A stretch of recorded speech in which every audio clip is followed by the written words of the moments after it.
বিসমিল্লাহির রহমানির রহিম। আজকে গত 22শে আগস্ট দৈনিক পত্রিকা মুক্ত কথা ও দৈনিক সমকালের সময় আমার বিরুদ্ধে ছাপানো হয়েছে। আমি জানি না যে বন্ধু আমার সহযোদ্ধা আমার বিরুদ্ধে লিখিত অভিযোগও করেছেন ফেসবুকের মাধ্যমে তার নিজের আইডি থেকে। আমি কালীশ্বরী ইউনিয়নবাসীর বিএনপির পক্ষ থেকে প্রত্যেকটি বিএনপি লিডারের কাছে আমার প্রশ্ন যে আমি গত 5 তারিখ থেকে অদ্য পর্যন্ত আমি কারো কোনো ক্ষতি করেছি কিনা, আমার ভাই ছেলেরা, আমার নিজের ছেলেরা, আমার বিএনপির কোনো লোকজন কোনো দোকানদারের কোনো ক্ষতি করেছে কিনা। তাহলে আমি একটি কথাই বলতে চাই, আমি আপনাদের মাধ্যমে যিনি আমার বিরুদ্ধে মিথ্যা আচরণ করেছে তাদের পদত্যাগের দাবিতে আমি আপনাদেরকে সাথে নিয়ে এই কালীশ্বরী ইউনিয়নে আন্দোলন সংগ্রাম করতে চাই। কালীশ্বরী বন্দর এবং কুমারখালী বন্দরের প্রত্যেকটি ব্যবসায়ীদের প্রতি আমার অনুরোধ, আমি যদি দিনের পর দিন দফায় দফায় আপনাদের সাথে বৈঠক করে না থাকি আপনাদের যানবাহন নিরাপত্তার জন্য, তাহলে আপনারা ওপনে অথবা গোপনে যাই সাংবাদিক ভাইদের কাছে আপনারা বলবেন নির্বিঘ্নে, যাতে আমার যদি কোনো অপরাধ হয় আমি নিজে মাথা পেতে নেব। কিন্তু মিথ্যা আচার কেউ করবেন না, এটা আমি ভালোবাসি না। কারণ আমি কোনো অন্যায় করি না, আমার ফ্যামিলি কোনো অন্যায় করে না, আমি বিএনপি করি, আমি বাংলাদেশ জাতীয়তাবাদী দল করি, সেটা আমার অপরাধ হইতে পারে। গত 14 আগস্ট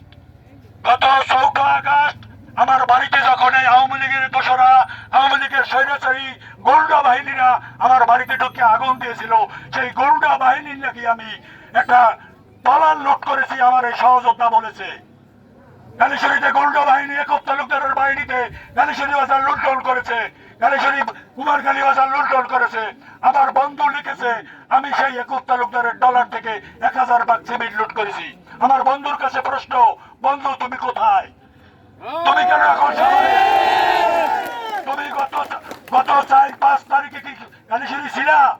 তুমি আওয়ামী লীগের দোসরদের কেন আমাকে আমার বিরুদ্ধে লেলিয়ে দিচ্ছ?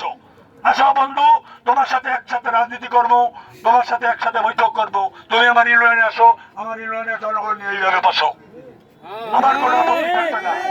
এবং আমার এই সহযোদ্ধা বন্ধুকে যারা পরামর্শ দিচ্ছেন, আমি তাদের উদ্দেশ্যে বলতে চাই গোপনে থেকে তারা আসেন, জনসমাবেশে আসেন, জনগণ নিয়ে আসেন।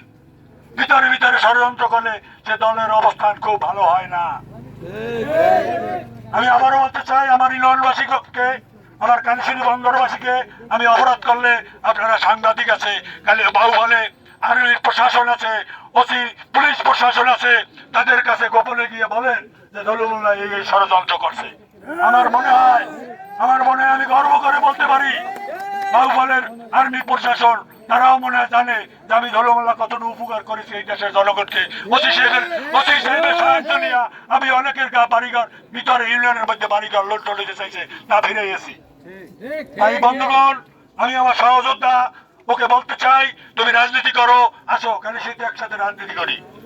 এবং যারা গোপনে আবারও পরামর্শ দিচ্ছেন তাদেরকেও আমি বলতে চাই আমার ভুল ত্রুটি থাকলে আসেন, আমাদেরকে নিয়ে বসেন, আমাকে নিয়ে বসেন, কোনো আপত্তি নাই। আমার ত্রুটি থাকলে জনগণের সমুদ্রে তুলে ধরুন, কিন্তু অন্যায় অপদস্থ করার জন্য আমার ফ্যামিলি এবং আমাকে পূর্ণ করার কেউ চেষ্টা করবেন না, এই বলেই আমি আমার বক্তব্য শেষ করছি। খোদা হাফেজ।